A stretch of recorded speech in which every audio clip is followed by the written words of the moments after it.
You are now listening to Black Coffee, Crime, and Crochet, a true crime podcast where cozy meets criminal, hosted by Jazimne C.L. Prince. Grab your yarn, pour up an iced coffee, let's sift through the chaos.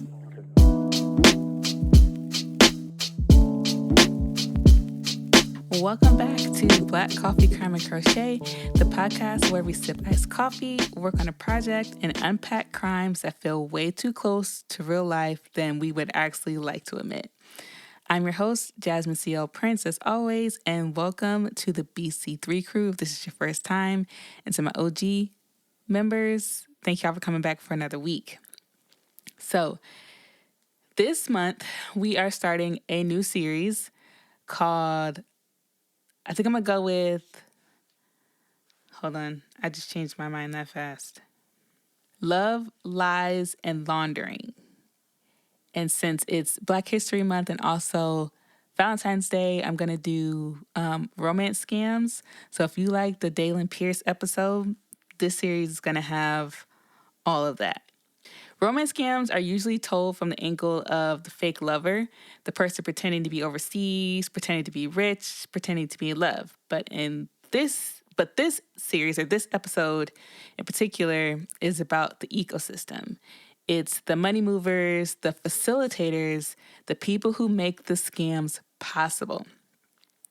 And today's case is about Nadine Jazimne, you out here making my name sound bad, Nadine Jazimne Wade, who's a woman from the Bronx who laundered millions of dollars for an international romance scam ring. She did not catfish the victims herself, but she made sure the money got exactly where the scammers wanted it to go. So grab your drink. We're about to get into the iced coffee recipe. Get comfortable, and let's talk about how love turned into laundering. Iced coffee episode was real quick, real sweet. You're going to need your strong brew coffee or cold brew, ice, vanilla syrup, caramel syrup, oat milk or your milk of choice, just a pinch of sea salt, okay? So pour in your coffee, add your vanilla and your caramel syrup, top it with your oat milk, add just a pinch of the sea salt, then add your ice, and then on top, you can do your cold foam if you'd like. So real simple, real sweet. Crochet project, same. I don't have any updates. I finished that cowl. I did end up posting the picture, so if you didn't see it, go back to my Instagram feed because it's there. And still working on my husband's sweatshirt or sweater. The sleeves are taking me out, but we're making progress. So that's the short crochet update. Here we go. She didn't message the victims. She didn't pretend to love them. But without her, the scam would not have worked. Nadine Jazimne Wade was not the fake boyfriend. She was not the banker, or she was the banker, the business owner, the middlewoman who turned heartbreak into cash. While victims thought they were helping a man they loved, their money was being routed through shell companies and bank accounts in the Bronx. More than $2 million passed through her hands. This is the story of how romance scams do not just run on lies, they run on infrastructure. Nadine Jazimne Wade grew up in the Bronx, New York, and by her late 20s, she found herself entangled in an international fraud conspiracy. Little is publicly known about her early life, but court records show that she presented herself as a small business owner during the scam's run. In fact, Wade registered a shell company called Royal Treasure Chest, LLC, supposedly a women's clothing and accessories boutique, which she used as a front for her illicit transactions. Between 2016 and 2021, roughly when she was about 24 to 29, this company and her personal accounts became conduits for money stolen from unwitting victims of a romance scam. Friends and family later learned that the lavish lifestyle Wade appeared to afford, including expensive purchases like vehicles, was funded not by a thriving fashion enterprise, but by fraud. As a young Black woman with no prior public profile, Wade's involvement in such a scheme was unexpected, underscoring how anyone from any background can be drawn into white-collar crime. Wade's criminal activities were part of a much larger romance scam network orchestrated by conspirators based overseas. Romance scams typically involved fraudsters creating fake online personas to develop relationships with victims and eventually defraud them. In this case, co-conspirators in Nigeria and South Africa led the scheme from 2016 to 2021. They crafted a compelling backstory using a fictional identity referred to as the, quote, Francisco alias, often going by names like Diego Francisco or Richard Francisco. The scammers even stole photos of an attractive male model to make the persona believable. Through dating websites and social media, they targeted individuals across the United States, primarily older women and men seeking companionship, and groomed them with an affectionate communications via phone, text, and email. Before we keep going, I want to say if you are someone around my age or older and your parents are getting to be older or your grandparents are getting to be older, please make sure you all are speaking with them about romance scams, period. But if you know they're lonely, make sure they are aware of romance scams, because when I get into these examples of how they were able to con these people, to us, they're going to be like, oh, this is obviously a scam. But to someone older, especially to someone who's lonely and just looking for companionship and somebody to talk to, they are particularly vulnerable and it won't register as a scam to them like it does to us. So keep that in mind. Okay. Once the victims were emotionally invested, the con artists deployed various sob stories to solicit money. The pretext for needing funds would change from victim to victim, but all were lies designed to tug at heartstrings. For example, and this is what I'm talking about, we're going to be like, obviously that's a scam. So bear with me, because y'all gonna be like, people really didn't fall for this, but $2 million says it did. So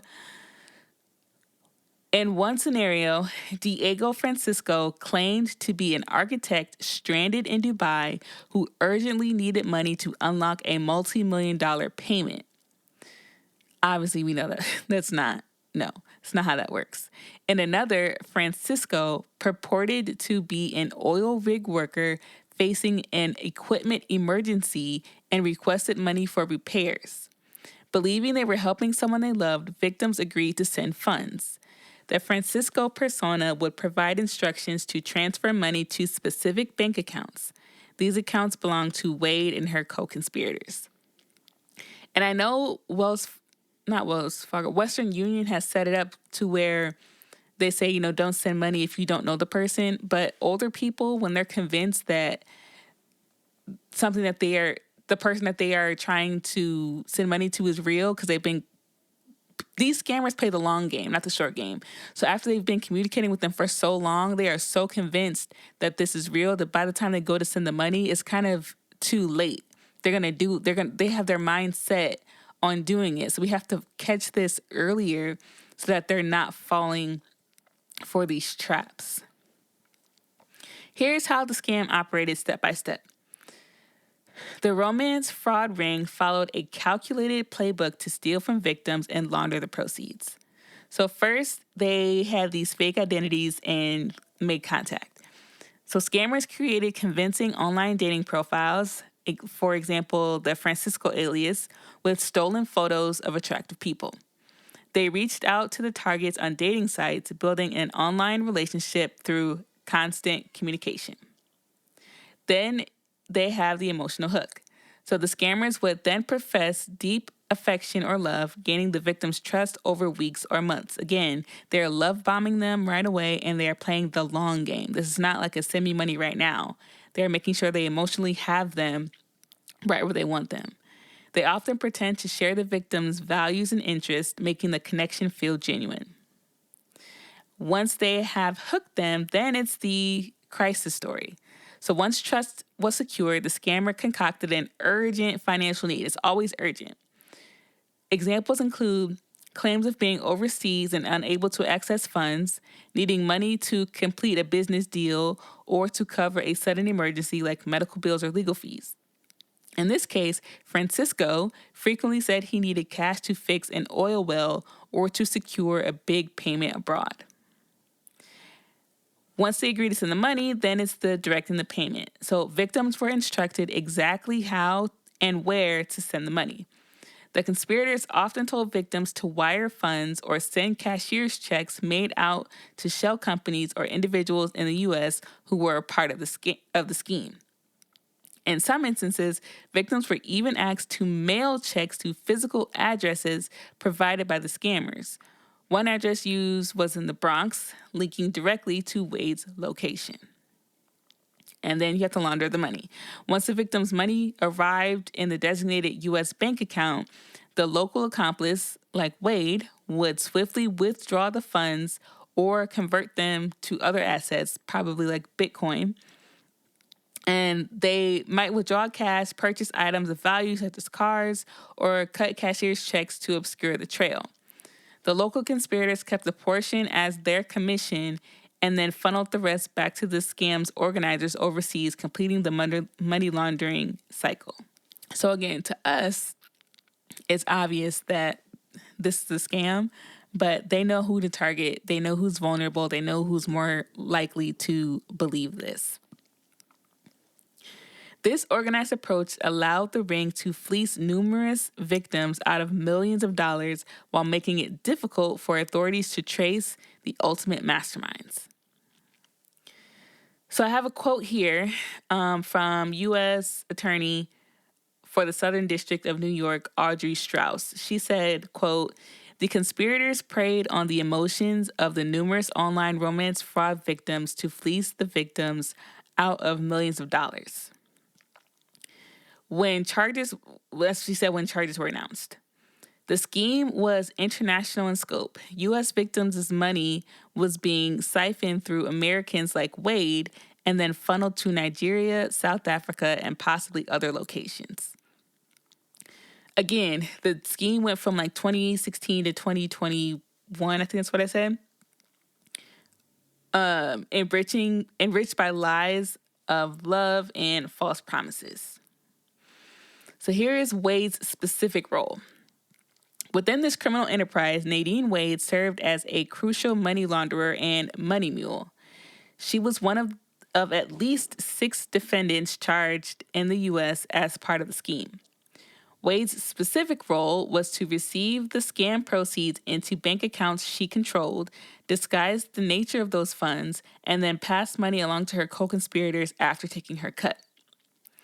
To accomplish this, Wade went to great lengths setting up and managing an array of bank accounts and business entities. So here are those entities that she managed. One I already told you, Royal Treasure Chest LLC. This was the shell company Wade Incorporated, which was supposed to be a fashion accessories retailer. By opening business bank accounts in the name of this company, she gave a veneer of legitimacy to large deposits. Victims were often instructed to make checks or wires payable to Royal Treasure Chest LLC as if they were dealing with a real store. In reality, though, no genuine retail operations were occurring. It was merely a fraud for money. It was, she used it for the fraud.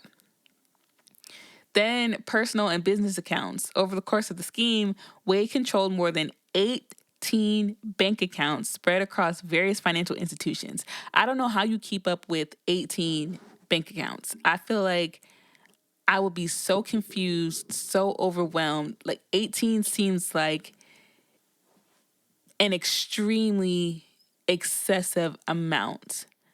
I would love to see what her system of organization looked like. Like, did she keep an Excel spreadsheet? Was it all written out? Like, I'm so curious to know how she kept up with the bank accounts and which account she used for which victims, and like how she kept them all straight and didn't overdraw any or not raise any red flags. Like, did she keep? Because if you put in over, I think 10,000, it flags it. So being able to know where each account stood so that she didn't bring any attention to it. Like, I feel like that in itself is such an intricate step to, I really would like to know how she pulled that off.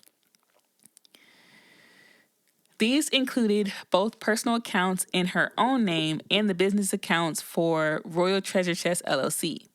The sheer number of accounts helped her distribute and move funds around, a common tactic to avoid detection.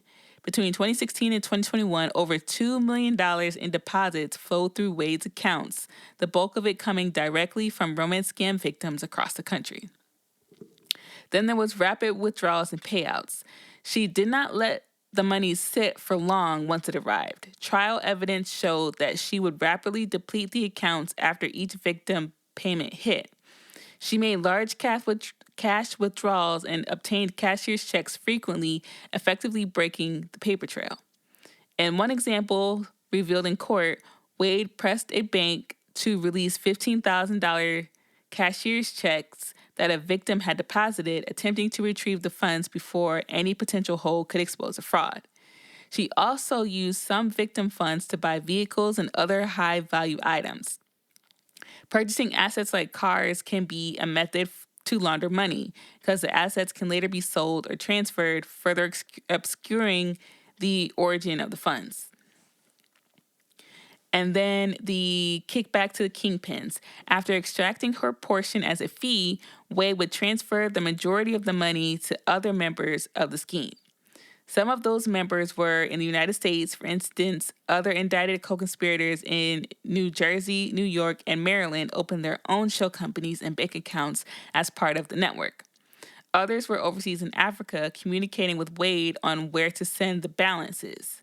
To get the money abroad, the conspirators likely used a combination of international wire transfers, cash smuggling, or converting cash to cryptocurrency or goods. The indictment indicates that several of Wade's partners were arrested trying to travel internationally, suggesting they may have been transporting money. I also always wonder what people's fees are when they're doing this, because when you are the money mule, you're the face of the scheme. I always feel like, again, not glamorizing this at all, but I always feel like the ones who are doing the most work or putting themselves at the most risk don't ask for enough, if that makes sense. Like, if I'm the one assuming the majority of the risk, my cut needs to reflect that. Like, you got me out here opening bank accounts in my name, but I'm sending you the majority of the money. Like, I don't understand. Again, nothing, no amount of money is worth me committing crime for. But if I'm going to do it, you got to really make it worth it. Like, if I'm only getting a single digit percentage of this cut, no, that's not. We're going to have to renegotiate these terms. In essence, Wade acted as a financial funnel. She leveraged her U.S. citizenship, access to U.S. banks, and clean record to open accounts and wash the romance scam proceeds, making it possible for the global fraud ring to collect money from victims and move it overseas. For this service, she enriched herself with a slice of the stolen funds. As U.S. Attorney Jay Clayton put it, quote, Nadine Wade used lies and deception to launder over $2 million in scam artists in Nigeria and South Africa, end quote, facilitating a scheme that stole from the vulnerable. Without accomplices like Wade, far-flung scammers would have a much harder time getting cash out of their American victims. Her participation was therefore integral to the operation's success, and it would soon draw the full attention of federal investigators. I do want to talk a little bit about the victims and their heartbreak and financial ruin from this, because romance scams are not victimless crimes. They are very much victim impacted, very heavily victim impacted. A human cost of the fraud spearheaded by Wade and her cohorts was staggering. The victims were, quote, our most vulnerable elderly men and women, end quote, who thought they had found love or companionship only to have their hearts and bank accounts cruelly exploited. While the exact number of people defrauded in this ring isn't stated, officials describe them as numerous and spread across the United States. Together, they were conned into selling millions of dollars to conspirators. Many emptied retirement accounts or life savings, and some even borrowed money or sold assets, all to help a person that didn't actually exist. One particularly wrenching story emerged during Wade's trial. A victim named Joy Birch testified in federal court about how she was swept up in the scam. Birch recounted how she met Diego Francisco online and was charmed by his affectionate words. He would call her sweetie and shower her with attention. In reality, the person behind the alias was a fraudster grooming her for money. Within a single month, Birch said she was manipulated into sending about $160,000 to help Diego. He had spun a tale about working on an oil well in Louisiana and needing funds for repairs, promising that once the work was done, he would come visit her. Of course, that day never came. When Birch learned it was all a lie, she was devastated. Beyond the severe financial loss, she testified that the experience shattered her ability to trust others, even herself. Birch's experience was not isolated. Many victims of the Wade romance scam ring suffered from similar emotional and financial trauma. Some believed they were helping a loved one in dire trouble, only to discover a team of criminals had orchestrated the ruse. According to prosecutors, the scammers often targeted individuals who were widowed, divorced, or lonely, knowing that these victims would be more susceptible to romantic overtures. Once hooked, the victims were tricked into transferring their life savings to the defendant, who then took her cut and sent the money to other members of the scheme, end quote, as U.S. Attorney Damian Williams explained, condemning the cruel tactics used. In total, Nadine Wade personally laundered, like I said, over $2 million from victims, and the wider conspiracy handled at least $3.5 to $4.5 million in fraudulent proceeds during its run. Beyond dollars and cents, the qualitative impact on victims' lives was incalculable. These were people typically in their golden years looking for companionship who ended up heartbroken, embarrassed, and financially imperiled. Some may never recover financially, and many carry lasting psychological scars from the betrayal. The elder justice arm of the Department of Justice took a particular interest in this case as it fit a pattern of crimes targeting older Americans. Wade's victims, like so many in romance scams, often suffered in silence initially. Romance fraud is known to be underreported as victims may feel too ashamed to come forward. In this instance, enough red flags emerged and were reported to law enforcement that an investigation was launched, eventually bringing Wade's crimes to light. So here is the investigation. Red flags surrounding the financial activities of Nadine Wade and her associates did not go unnoticed. By late 2020, as the scheme raked in its final sums, banks and law enforcement began to piece together what was happening. Financial institutions are often the first to spot a money laundering operation. In Wade's case, at least one of her banks grew suspicious. A Citibank representative testified that the bank decided to close Wade's account in November 2019 after observing unusual transactions consistent with fraud. They formally notified her in early 2020 by letter. Wade was recorded on a phone call with the bank, trying to persuade them to keep the account open by insisting she was just running a normal business. These compliance actions by banks likely helped tip off investigators that Wade's financial dealings were not above board. The case ultimately became a multi-agency effort led by the U.S. Secret Service and the IRS Criminal Investigation Division with help from the NYPD's Financial Crimes Task Force. In many minds, the Secret Service is associated with protecting the president, but the agency also has a mandate to investigate financial crimes, especially those involving fraud, cybercrime, and victimizing the elderly. By early 2021, agents had gathered enough evidence to take action against the romance scam laundering network. In June 2021, the U.S. Attorney's Office for the Southern District of New York unsealed a criminal complaint charging 6 defendants, including Nadine Jazimne Wade, with conspiracy to commit money laundering for their roles in the scheme. The case was dubbed U.S. v. Felix et al. After one of Wade's co-defendants and was assigned to U.S. District Judge Catherine Polk Falifia. Arrests swiftly followed the unsealing.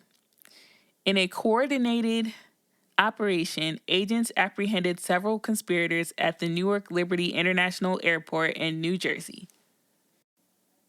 So Felix, Antiola, and Abiola, all men connected to the scheme, were caught at the airport, suggesting that they might have been attempting to flee the country or were arriving from abroad in connection with the fraud.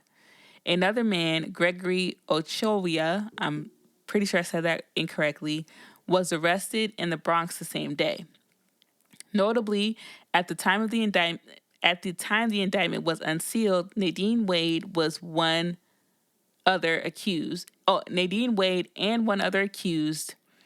were not immediately arrested and were listed as fugitives. It's unclear if Wade got wind of the crackdown and went into hiding or was simply not at home when agents came to her door. What is known is that she remained at large for a period while her co-conspirators faced the court. Fage, a Maryland resident, also evaded arrest initially. Despite 2 suspects being on the run, the case proceeded. Investigators continued building evidence, likely poring over bank records, emails, and shipping receipts to trace the flow of money.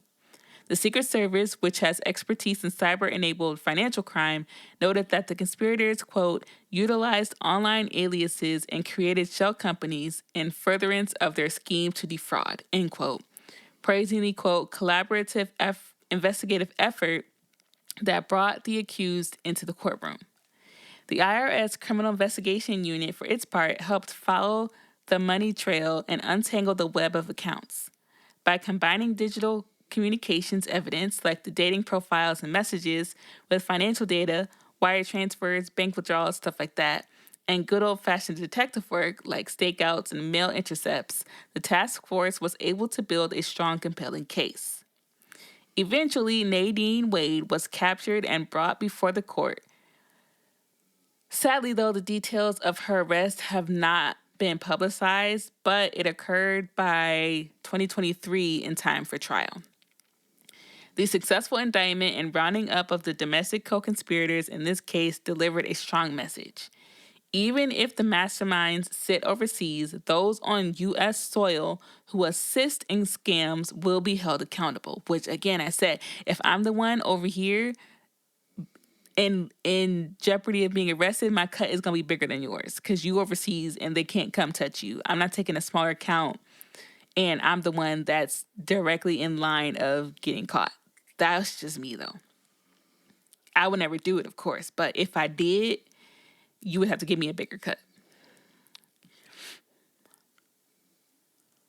Okay. As one Secret Service agent remarks, quote, cyber-enabled romance schemes continue to harm innocent and unsuspecting people, and the U.S. Secret Service remains committed to investigating those who perpetuate these acts, end quote. By 2023, with Wade in custody, prosecutors were ready to bring the full story to a jury. So, the courtroom drama. Rather than plead guilty, Nadine Jazimne Wade chose to fight the charges in court, a decision that set the stage for a dramatic trial filled with testimony from victims, financial experts, and even her acquaintances. Her trial took place in late 2023 in the federal court in Manhattan, presided over by Judge Falia. Over roughly 2 weeks of proceedings, prosecutors methodically laid out how Wade enabled the romance scam and knowingly profited from it. Meanwhile, Wade's defense attempted to cast doubt, suggesting perhaps she didn't know the funds were illicit or that she was being unfairly blamed for the whole scheme. The jury, however, was ultimately unconvinced by the defense. During the trial, multiple victims testified, putting human faces to the fraud that might otherwise seem like just numbers on bank statements. As noted, Joy Birch recounted her painful story of being conned by Diego Francisco and losing $160,000. Other victims echoed similar patterns. Each had believed they were in a genuine relationship, and each had been asked for money under false pretenses. Their testimony highlighted the emotional manipulation at the core of the scam and made clear that Wade was not dealing with anonymous dollars, but with real people's livelihoods. Prosecutors often also brought forward witnesses from banks to explain the flow of money and the red flags. A Citibank investigator described how Wade's bank activity, consistent incoming wires followed by rapid withdrawals, did not match the profile of a legitimate retail business, leading the bank to shut down her account. Representatives from other banks likely provided similar evidence of suspicious patterns across the 18-plus accounts Wade used. Emails and records from the banks showed that Wade often communicated with bank personnel, sometimes providing false explanations for large transactions, trying to keep her accounts open and under the radar. Another notable moment was the testimony of Wade's ex-husband, identified in court as Mr. Felice. He testified that Wade had, quote, made her money through the money laundering scam, and that he himself had pretended to have a car sales business to help explain the influx of money. This suggests that Wade may have involved those close to her in creating cover stories for her sudden wealth. For instance, using a fake car resale business as a way to launder funds or justify her income. A photograph of a house they briefly lived in together in the North Bronx was shown in court, perhaps to illustrate the life built on scam proceeds or to corroborate timelines. The ex-husband's insider perspective likely reinforced the prosecution's argument that Wade was fully aware of the criminal source of her funds. Investigators had also gathered audio recordings and surveillance evidence. In one audio clip played for the jury, Wade was heard on the phone with a PNC bank representative urgently attempting to clear a deposited cashier's check from victim with the pseudonym Judy Crane, that's not her real name, and convert it into cash or a released fund. The bank insisted on verification due to the large amount, and Wade's insistence on speed hinted at her awareness that delays could unravel the scheme. Additionally, the prosecution presented photos of packages filled with cash and checks.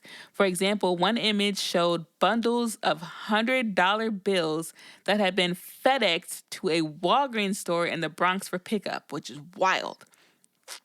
The prosecution dramatically asked the jury, quote, why were these things mailed to a Walgreens in the Bronx, end quote, driving home the point that Wade arranged to receive fraud money in ways that attempted to hide her home address. After closing arguments, the jurors deliberated and delivered their verdict on December 14th, 2023. It was guilty on all counts for Nadine Jazimne Wade, of course. She was convicted of conspiracy to commit money laundering, conspiracy to commit bank fraud, and bank fraud. These charges reflected both the moving of illicit funds and the use of fraudulent bank accounts to do so. Each count carried significant potential prison time. Money laundering and bank fraud can each be up to 20 to 30 years max under law, though actual sentences are usually lower. Wade's conviction was a resounding win for the prosecution, affirming that she was a knowing, active participant in the romance scam ring rather than an unwitting dupe. The trial's aftermath was not without a final bit of drama. Between conviction and sentencing, there were delays and legal maneuvers. Sentencing was initially set for early 2024, but got postponed twice. Wade's defense team at one point filed submissions under seal, and prosecutors revealed they would seek a harsh sentence of about 78 months or 6.5 years in prison, which for $2 million, I would have taken that 6.5 years, because that's crazy that you're risking 20 to 30 years when they were trying to do 6.5. In March 2025, just weeks before sentencing, Wade's attorney moved to withdraw, citing broken communications and indicating Wade might even consider representing herself. This 11th hour turmoil suggested a strained relationship between Wade and her counsel, perhaps due to disagreement over strategy or the inevitability of a prison term. Which seems like Wade is trying to not go to jail at all, and her attorney's probably trying to make her, like, girl, be for real. The judge allowed new counsel to step in to ensure Wade was represented at the final hearing, so probably so she wouldn't be able to appeal for lack of counsel.